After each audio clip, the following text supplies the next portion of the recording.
I call this special meeting of the Carrollton-Farmers Branch ISD Board of Trustees to order at 6 o'clock p.m. on August 21st, 2025. Board members, district staff members, and members of the audience, you're free to join me in standing as the Pledge of Allegiance is led by Randy Shackman and the Pledge to the Texas flag is led by Ileana Garza Rojas.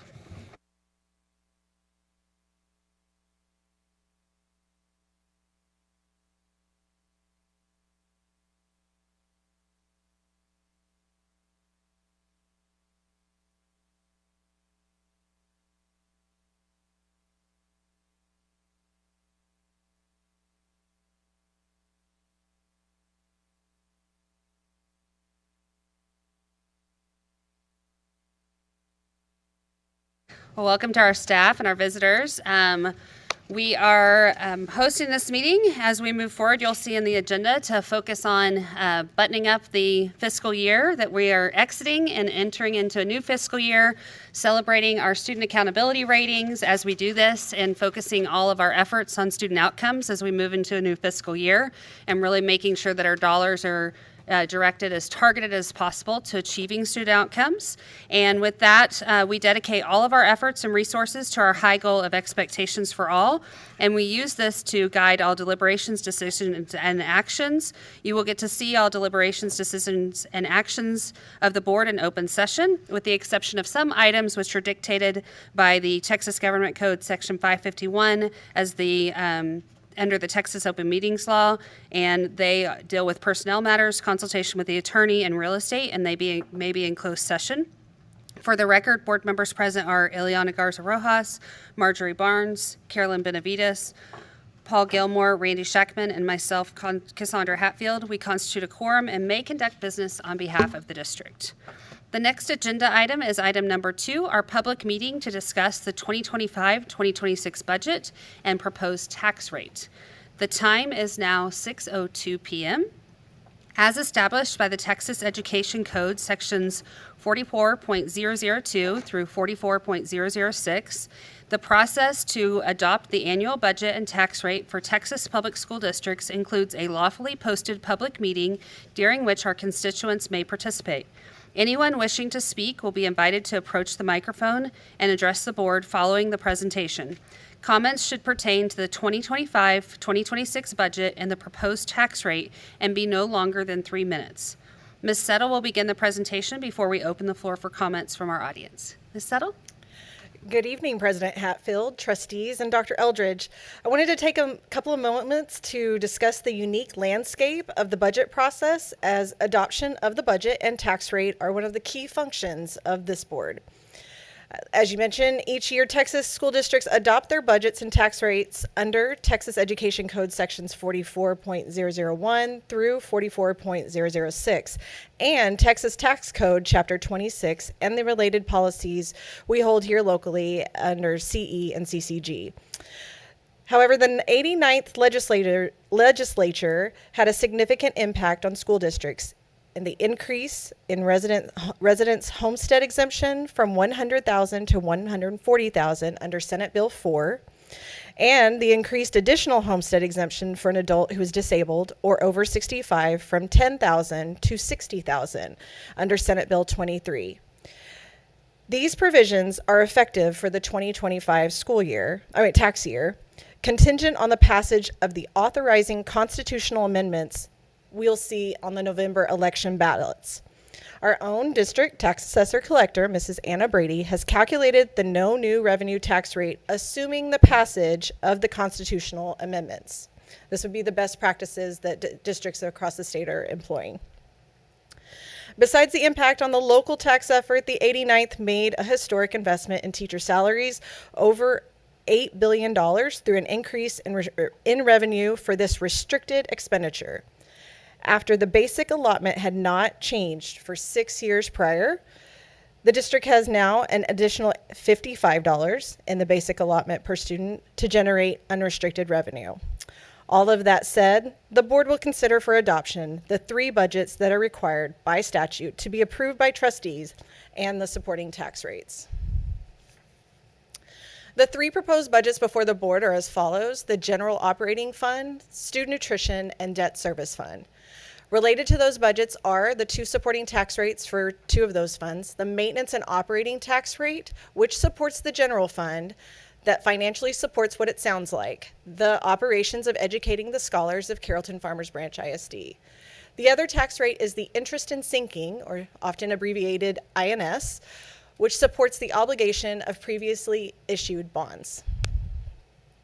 So let's go through them. All of these budgets are presented in the format seen here. The required postings in the newspaper and online on our website are required by statute, and we have complied with that. We have also printed them for you in the packet because if it's a little too difficult to read on the screen for accessibility purposes. Obviously, my eyes are a little getting to the stage where I'm certainly grateful for the ability to zoom in. The general operating fund has a budgeted $6 million deficit, as we presented earlier this month, and the other two funds are presented with balanced revenues and expenses. And this online posting is a new requirement from the 89th.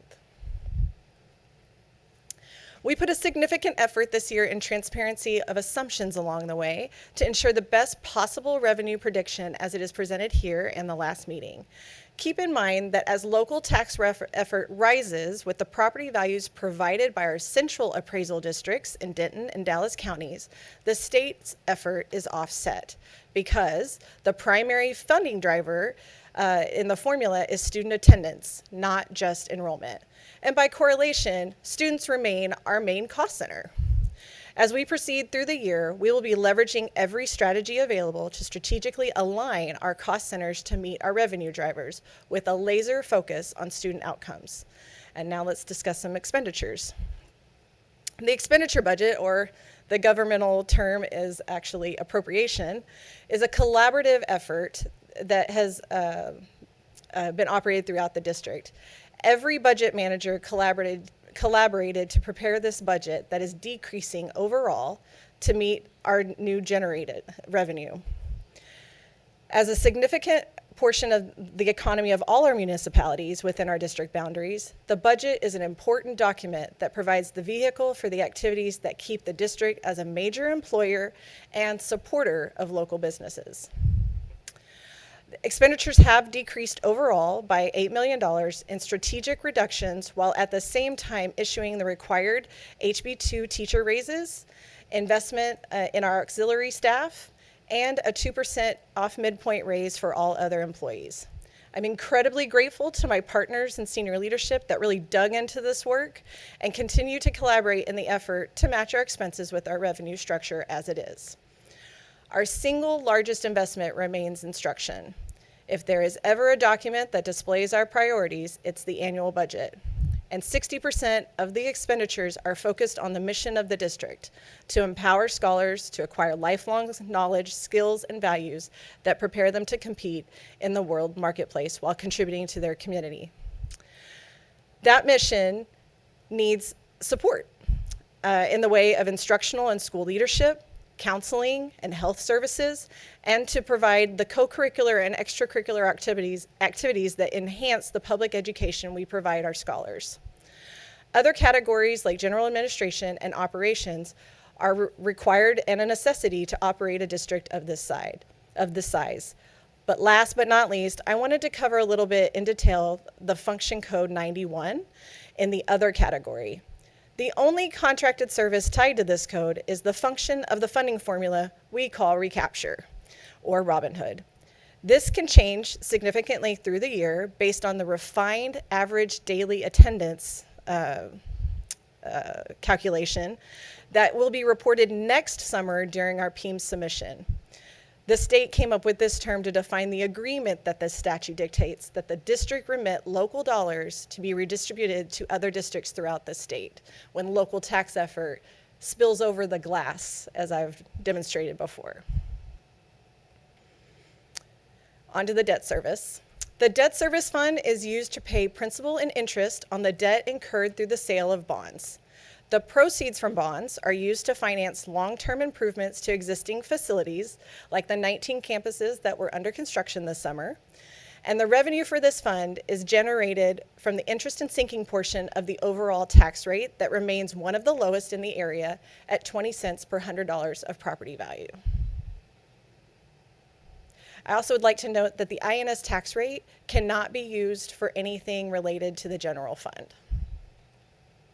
And finally, the Student Nutrition Fund continues their operations with a projected balanced budget despite the rising cost of food and salaries.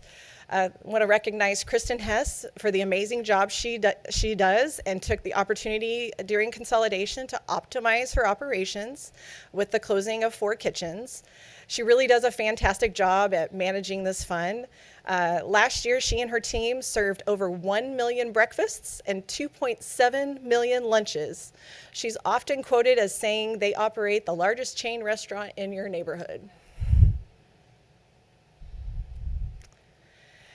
And a few notes about the proposed tax rate. As we move forward with the legal obligation to adopt a tax rate, I thought it would be beneficial for taxpayers and the public alike to see the decline of the tax rate over the last 5 years. Since 2019, tax compression has been a hot topic in Austin, and the state effectively really sets our M&O tax rate, the gray portion of this bar graph, to ensure that maximum compression. The red portion of this tax rate is what the board sets based on the community's approval of authorized bonds. And again, we are one of the lowest in North Texas. And with that, it is the recommendation of administration to adopt the 25-26 budget and the tax rate as presented. And I'll yield the floor to any questions or comments from the board. Thank you, Ms. Settle. At this time, we will entertain questions and comments regarding the proposed budget and tax rate from the audience. So are there any questions or comments from the audience this evening? Okay, seeing none and hearing none, I will, at 6:12 p.m., I'll conclude the public meeting, and then we will move forward. Thank you, Ms. Settle. Next on our agenda is item number 3, which is comments from citizens of the district and from district employees. Persons who wish to speak to the board must have completed an online form for this purpose, and it's submitted electronically by the posted deadline of 1 p.m. As of 1 p.m. today, there were no one who requested to address the board this evening, so we'll proceed. Item number 4 on the agenda is our consent agenda. The consent agenda is a mechanism that the board uses to approve a routine number of items together in a single vote. In compliance with the Texas Open Meetings Act, the board's public notice for this meeting includes a list of consent agenda items, and the board has been provided ample information about these items in advance. Prior to any action taken on the consent agenda, board members may request withdrawal of individual items for clarification or discussion. Board members, are there any items that would like to be removed from the consent agenda at this time? All right, seeing none and hearing none, board members, do I have a motion regarding the consent agenda? I have a motion from Ms. Barnes. Do I have a second? I have a second from Mr. Shackman. Is there any discussion? Okay, all those in favor, raise your hand. All those opposed? By a vote of 6 in favor, 0 opposed, the motion carries. The next item is item number 5, items for discussion and/or action. Because we did not remove any items from the consent agenda, we'll skip 5A and move to 5B. And 5B is consider and approve the 2025 proposed budget.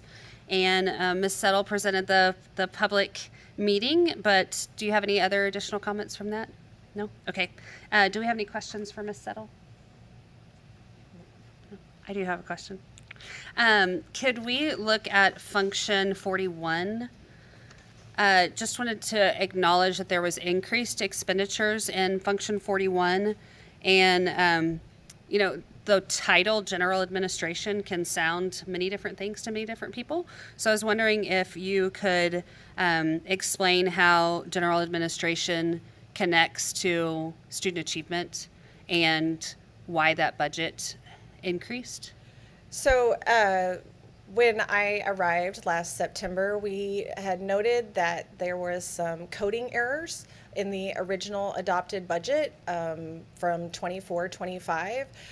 They were related mostly with TRS contributions that are supposed to follow the salaries that they are originally coded to, as well as some support salaries that actually belong in the general administration code.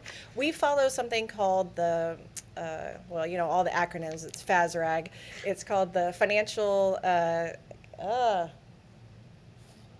a financial accounting resource guide. There we go. I blanked there.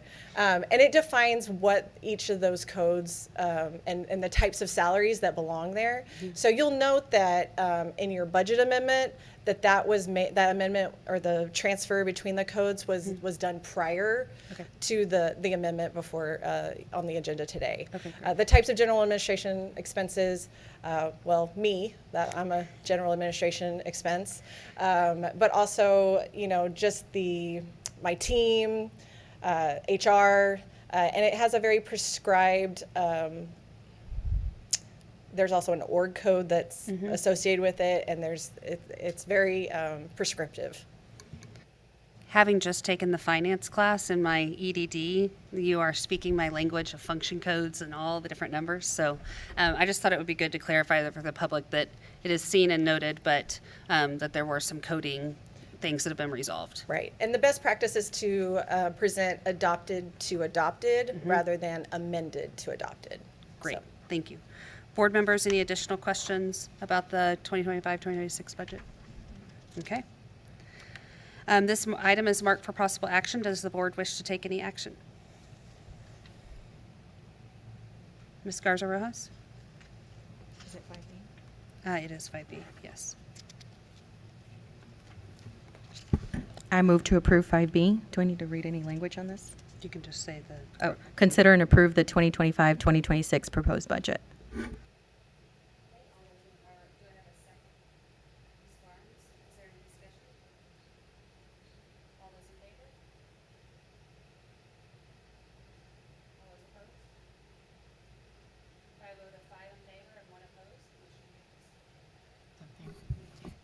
I also want to add, you know, every single department, every single campus sat down to look at their budget and to really streamline anything that wasn't necessary or that we could do other things with. And the amount of time that our employees and our professionals and all of our departments spent really clean lining their budgets, to me, is a huge just thank you to all of our employees. So I know Carla spent time with them, and it's not easy because when you're used to a certain amount, but then I think that they realize like we're one team and we want to make sure that we are balancing our budget and we're not doing any unnecessary expenses. So I think that you all should know how much time everyone has spent and what our goal is. So I just wanted to make sure that we thank our people.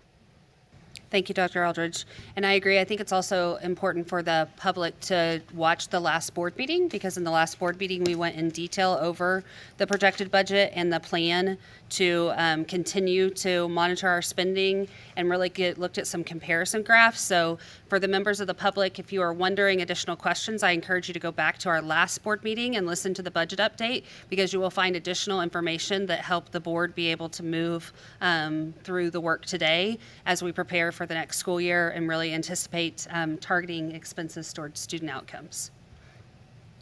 Our next agenda item is 5C, consider and approve a resolution providing for the release of commitment of fund balance related to reserves in the State Revenue Stabilization Fund. Ms. Settle, it's you again. It's your night.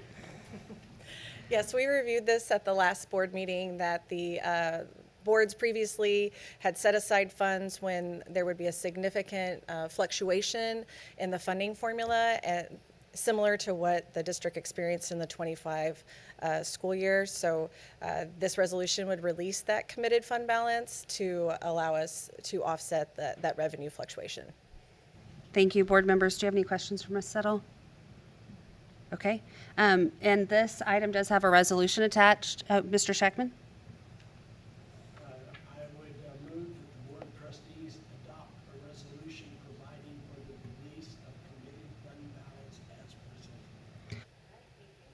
I have a motion. Do I have a second? I have a second from Mr. Gilmore. It took me a second. Is there any discussion? All right, seeing no discussion, all those in favor, raise your hand. Those opposed? By a vote of 6 in favor, 0 opposed, the motion carries. The next item is 5D, consider and approve proposed tax rate for the tax year 2025, including a resolution setting said tax rate. Again, Ms. Settle? Again, I don't have any other comments beyond the presentation, just that these resolutions and the action complies with all the statutes. Thank you. Board members, again, if you would like to make a motion, the resolution does not have to be read aloud. But does anyone wish to make a motion? Oh, yes, you can ask a question. Ms. Settle, just for clarification to the public, based on the motion that we have up here, it's a tax decrease of 0.94810 cents, which is effectively a decrease of 3.069% in the tax rate from the prior year. Yes, ma'am. Do you think that'll have an effect on us in the future?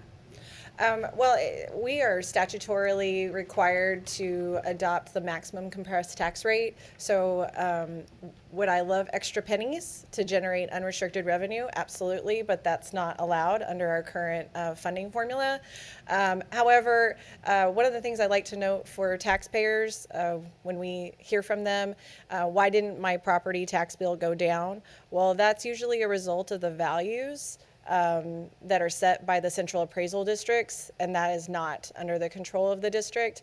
However, I think in this year with the homestead exemption increase plus the district reducing the tax rate, it should be a better year than most. Thank you very much. Board members, any additional questions or comments about this item? All right. Seeing none, I'll entertain a motion. Ms. Barnes? I move that the property tax rate be decreased by the adoption of a tax rate of 0.94810, which is effectively a decrease of 3.069% in the tax rate from the previous year, with said tax rate consisting of a tax rate of 0.74810 for maintenance and operations and 0.20000 for debt service. All right, I have a motion for Ms. Barnes. Do I have a second? I have a second for Ms. Garza Rojas. Is there any discussion? Seeing none, all those in favor, raise your hand. Those opposed? By a vote of 6 in favor, 0 opposed, the motion carries.